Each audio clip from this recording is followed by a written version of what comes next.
E hoje a gente tem muitos caminhos para você, porque a gente tem um mundo inteiro para ser explorado. Você já ouviu falar das punks? Plantas comestíveis não convencionais. São 50 mil espécies, mas até agora a humanidade só experimentou 10 mil.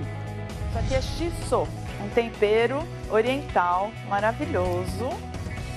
O engenheiro agrônomo, professor da Exalc USP, professor Flávio Bertin Gandara Mendes, ele está aqui com a gente hoje para ajudar a explorar esse mundão de espécies desconhecidas.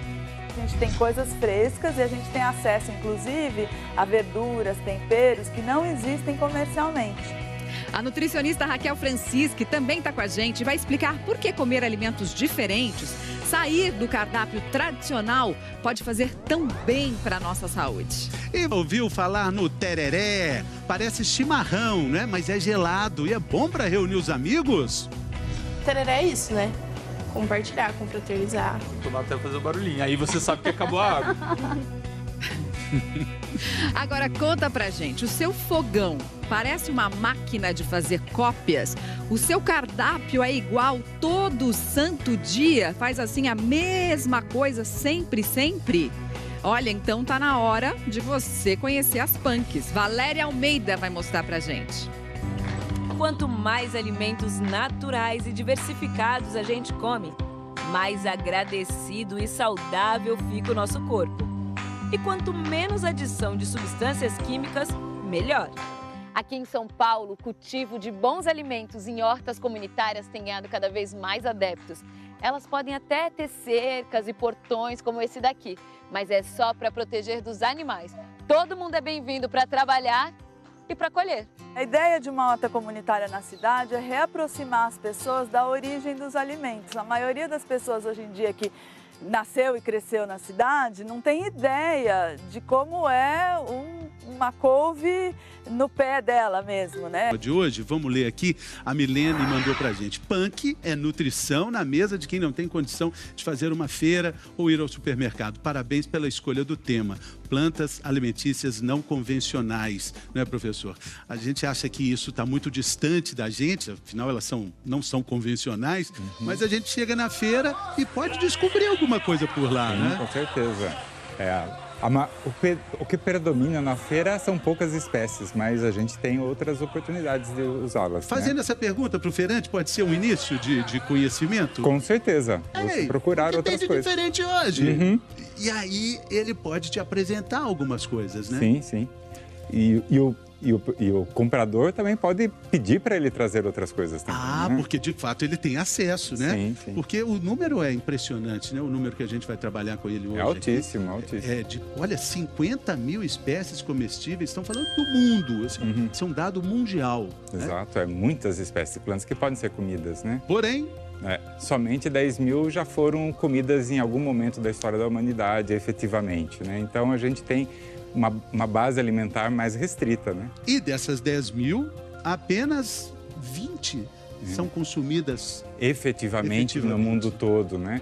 20 espécies de plantas vão suprir praticamente 90% da alimentação da humanidade, como vai ser mostrado aí, né?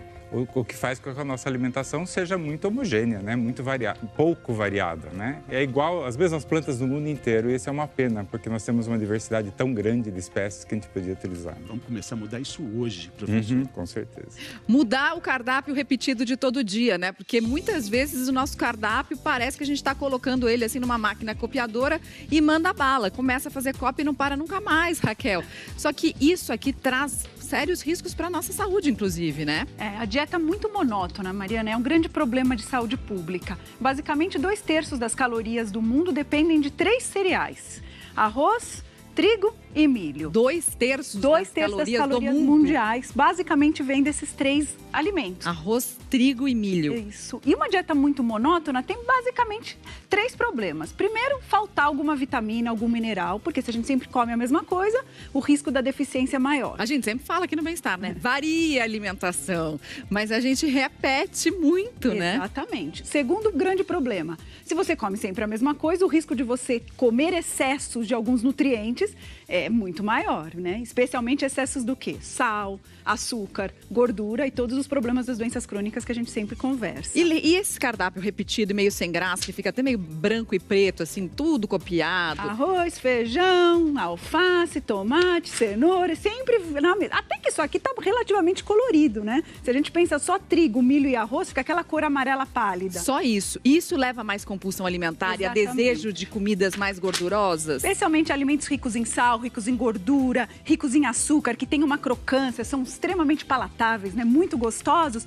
O que acontece? Quando a gente segue uma dieta muito monótona, esses alimentos ficam muito mais apetitosos do que normalmente eles são. Então, o risco de descontroles alimentares, compulsão, comer exageradamente esses alimentos aumenta. Isso piora ainda mais o estado nutricional, porque aqui a gente não tem quase vitaminas e minerais. A gente tem mais dúvidas aqui, vamos ver quem está falando conosco. Ivani, como eu faço para identificar essas plantas? Ela mandou pela hashtag Você no Bem-Estar. Ivani, presta atenção que o professor vai falar de algumas delas, né? Respondendo a Ivani. A gente tem uma diversidade muito grande, né? Então precisa conhecer um pouquinho dessas plantas, né? Para saber quais você pode comer e quais não. Mas hoje nós temos muito acesso a essas informações, existem cartilhas, publicações, programas que vão Bem-Estar. Então vou apresentar para a Ivani, se ela conhece uma delas, por exemplo, a taioba. Taioba é famosa em Minas Gerais, né? A gente tem a taioba aqui embaixo. É uma mini taioba, porque normalmente ela é maior, né, professora? Ela chega a ter maior, meio metro de comprimento a folha. O quê? Quanto? Meio metro. Meio metro. Você entendeu 1000 metros? Eu entendi 1000 metros. Eu falei, oi? Como é que come a taioba? Cortadinha, tipo uma couve, uma assim, né? Uma refogada como se fosse uma couve. Você pode comer o talo como se fosse um legume, né? Muito bom. O professor, e a gente tem o peixinho, que eu perguntei logo para o senhor. É o aça-peixe? Aí o senhor falou, é um primo dele. Não, é uma planta que você vai comer a folha dele também, né? Como pode ser frita ou assada. Lembrando muito como se fosse um pequeno lambari frito, né? Uma piaba, um lambari. Um peixinho da horta, né? Peixinho da horta. Agora, ele parece que já vem empanado, né? Ele é aveludado, aveludado, assim. Isso mesmo. E aí já pode colocar ele não precisa empanar, né?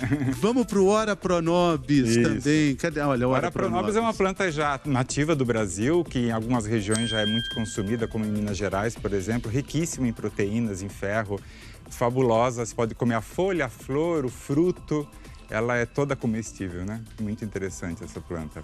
Raquel, bom para misturar, para deixar o sabor diferente também, né? A Ora Pronobis, ela tem uma vantagem que ela não tem aquele gosto amargo que as folhas verde escuras têm, sabe? O almeirão, a escarola. Então, muito boa para pôr no prato das crianças, porque não vai ter aquela recusa. Dizem que uma boa lembrança dela é a couve com quiabo, porque ela tem uma certa mucilagem e ela não tem aquele sabor forte. E é riquíssima em ferro e em cálcio, então muito bom para anemia, muito bom para os ossos, rico em antioxidantes para o sistema imunológico, um alimento bem completo e tipicamente brasileiro. Vamos falar do rabo de galo, professor. É uma planta bonita aqui, né? Sim, o rabo de galo é uma planta que é ornamental, ela pode ser usada no jardim da sua casa, né, muito colorida. As folhas são coloridas também, né, verdes e roxas. Pode ser usado para colorir o arroz vai ficar com um tom arrozeado, assim, maravilhoso. Né? Também muito nutritiva, rica em antioxidantes, né, muito interessante na alimentação. E extremamente fácil de cultivar, né? Elas não perdem os nutrientes quando cozinhadas, não, professor? Lógico que uma preparação adequada sempre é melhor, né? Para manter o máximo possível desses nutrientes. Como seria essa preparação, Raquel, mais adequada para não perder tanto nutriente? Bom, o segredo é assim, quando você vai cozinhar algo que você nunca cozinhou na vida, procura ver o que parece. Parece um chuchu, uma abobrinha? Vou fazer um refogadinho. Parece uma couve? Vou fazer um refogado. Parece um espinafre, uma folha de alface? Vou fazer como salada. Cru geralmente tem uma vantagem de manter algumas propriedades, mas algumas têm fatores antinutricionais. Então, um cozimento curto, por volta de 1 minuto, já é suficiente para quebrar a maioria desses nutrientes. Pode ser no vapor, pode ser na panela, num refogadinho de alho e cebola. Você pode fazer misturado, por exemplo, com uma manteiga ou com azeite, um molho, né, de azedinha, um molho de Ora Pronobis para pôr no nhoque, no macarrão. Até numa salada mesmo, patê, né? Uma salada, põe um temperinho gostoso. É muito fácil, né? Você vai... Parece uma raiz, vou fazer que nem a batata. Você vai fazendo similaridades e consegue cozinhar e fazer uma alta gastronomia. O senso comum, vale muito. Vale muito. Agora, eu colocava no feijão uma planta chamada serralha. pegava no mato, dizia que era rica em ferro. É verdade? É verdade. Olha que beleza. Verdadeíssimo. E você vai encontrar muito comumente em jardins, no meio do gramado até mesmo, nascendo naturalmente num vaso. Pode ser utilizado cozida no feijão, era muito tradicional utilizar. Muitas dessas punks já foram bastante utilizadas no passado, mas foram esquecidas, né? Foram perdidas, né? É o caso da pariparoba ou não? A pariparoba também, ela é uma planta nativa do Brasil, essa daqui, né?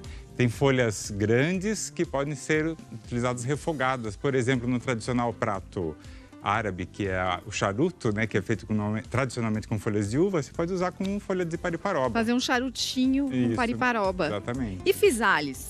O physalis também é uma planta que já foi... As crianças iam no mato catar physalis, né, para se alimentar, e hoje virou até... Já é encontrado em algumas boutiques de frutas, né, como uma planta especial, mas é uma planta comumente encontrada na natureza. É um fruto, né, extremamente delicioso, muito ornamental também, porque o fruto é colorido, muito bonito, né? Dá para comer a planta também, a folha, ou só o fruto? A folha pode ser comida também. Né? Dá, pode ser? Pode ser também. E a capuchinha, que muita gente está colocando também Isso, na né? salada? Uma flor comestível, né? Mas não é só a flor, as folhas também podem ser comidas e o fruto dela também. É uma folha, uma planta que toda ela é levemente picante, lembra um pouco uma rúcula, um agrião, né? E um sabor muito bonito e muitas cores diferentes, né? Tem variedades de cores diferentes, pode embelezar a sua salada. Né? Sem dúvida. Falando em cor, quem é que disse que não existe comida azul, gente? Do próximo bloco a gente vai falar sobre isso, vai te mostrar como você vai fazer para deixar o seu arroz azul. A gente volta já. Amo verde, mas um dia comi taioba venenosa e fui parar no hospital. Isso realmente é perigoso, né, professor? Sim, as plantas, lógico que tem plantas venenosas também, então você tem que conhecer a planta para saber utilizá-la. Tem plantas parecidas com a taioba, por exemplo, que são venenosas realmente, então você tem que conhecer ou adquirir uma muda de alguém que recomenda aquela... identificação da planta. Agora, também tem uma questão importante da higiene, né, Raquel? Que a gente precisa tomar cuidado, não comer assim sem lavar. Não, exatamente. Não pode pegar a folha e sair comendo, né? O recomendado é sempre lavar em água corrente e deixar de molho em solução clorada, com aquelas gotinhas de hipoclorito de sódio que faz essa desinfecção das folhas. Aí depois pode refogar, pode comer crua, onde for. Quanto tempo de molho? Geralmente 15 minutos já é suficiente. Né? E normalmente a vizinha tem, as pessoas já sabem, ó, aqui tem, essa aqui é a boa, essa aqui faz bem, né? Exato. E a gente vai conhecer agora esse feijão azul, o feijão borboleta, né, professor? Ele produz uma flor, né, muito colorida, né, azulada, até chega a ser roxa, mas quando ela é colocada no alimento, né, por exemplo, no arroz, o arroz fica com uma coloração azul maravilhosa. Você pode fazer gelatina azul também com ela, né? Ela dá mais cor do que sabor. Então... Não tem exatamente um feijão, é mais a flor. Ela é um feijão, ela é parente do feijão, ela produz uma sementinha de feijão, mas o que você come dela é a flor. Para convencer as crianças a comer mais, olha que beleza, comida azul, que delícia. Agora, tem essa daí que a gente colocou tanzagem, mas o senhor falou também que as pessoas chamam de tanchagem, não é isso? Isso. É uma planta também muito comum no quintal da sua casa. Muita gente vai reconhecê-la como presente no meio do gramado da sua casa. Você pode comer as folhas dessa planta também. Ocorre de norte a sul do Brasil. Eu estava comentando com a Raquel, ela estava dizendo que muitas pessoas estão vendo essas plantas e conhecem por outros nomes, o que é uma coisa positiva, é sinal que ela está espalhada pelo Brasil com os mesmos nutrientes, só que com nomes diferentes, né, Raquel? Quanto mais nome, mais popular ela é, né? Em mais cantos do nosso país ela está nascendo por aí, então ótimo. Muito bem. Agora tem o alho nirá, vamos falar um pouquinho dele, porque parece uma cebolinha, mas o senhor disse que ele tem uma característica que vai mais para salsinha, é isso? Ele lembra um pouco de alho misturado com um cheiro verde. Sei. Né? Então, excelente para fazer tempero, né? Para colocar qualquer prato que você pode substituir a cebola e o alho por uma erva que você pode ter também na sua casa e pode ser comercializada também. E fácil de cultivar, né? Extremamente fácil. É uma planta perene, você planta uma vez só e vai colher por muito tempo. Eu experimentei essa erva Luísa, achei deliciosa. Isso. Essa é uma planta que tem muitos nomes pelo Brasil também, né? É uma planta que tem um aroma semelhante a uma erva cidreira, né? Mas é muito mais aromática do que a própria erva cidreira. E bom para fazer chá. Muito bom para colocar nos sucos, bater com frutas, né? Então é muito saboroso. E o curry parece alecrim, É, mas parece. quando você pega para sentir o cheiro, completamente diferente. Sim, sim. Ela tem uma planta também utilizada para tempero de alimentos salgados, né? Muito, muito saborosa também. Extremamente Bom, interessante.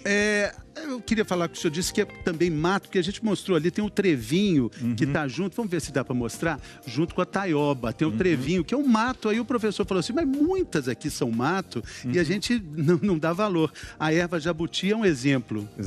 Exatamente. Muita gente pode ter já arrancado do seu vaso de samambaia uma erva jabuti e poderia comer. Ah, tá vendo, gente? Às vezes você fala, isso aqui é mato, vou tirar e tá vendo, é erva jabuti, pode comer. Eu vou até provar para ver, porque eu já provei o jambu e eu vou, enquanto isso, eu provo a erva jabuti, que tem um incrível gosto de erva jabuti.